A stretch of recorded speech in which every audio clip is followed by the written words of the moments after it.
জিবরাইল আলাইহিস সালাম এই তুর পাহাড়ে আল্লাহর হাবিব সাল্লাল্লাহু আলাইহি ওয়াসাল্লামকে নামিয়ে বলেছিলেন যে এটা জাবাল মুসা, আপনার ভাই মুসার পাহাড়, আপনি এখানে 2 রাকাত নামাজ পড়েন, দোয়া করেন। আল্লাহর হাবিব সাল্লাল্লাহু আলাইহি ওয়াসাল্লাম এই তুর পাহাড়ে 2 রাকাত সালাত আদায় করেছিলেন এবং দোয়া করেছিলেন। আল্লাহ এই তুর পাহাড়ের কসম কাটলেন, ওয়া তুরি সিনিন, সিনাই পর্বতের কসম যেখানে তাওরাত কিতাব নাজিল হয়েছিল।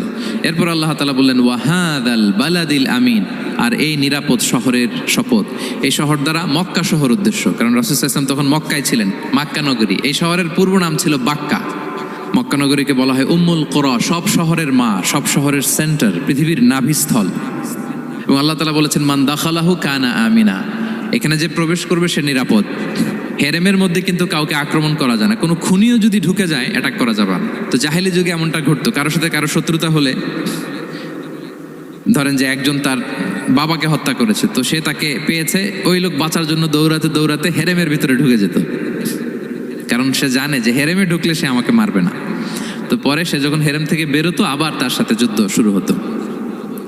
এবং এই শহরের এত মর্যাদার কারণ হচ্ছে সাইয়েদনা ইব্রাহিম আলাইহিস সালাম তিনি আল্লাহর কাছে দোয়া করেছিলেন যে রব্বি জাআল হাযা বালাদান আমিনা, হে আল্লাহ আপনি এই শহরকে নিরাপদ করেন, ওয়ারযুক আহলাহু মিনাস সামারাত, আর এই শহরের অধিবাসীদেরকে আপনি ফলমূল দিয়ে রিজিকের ব্যবস্থা করেন।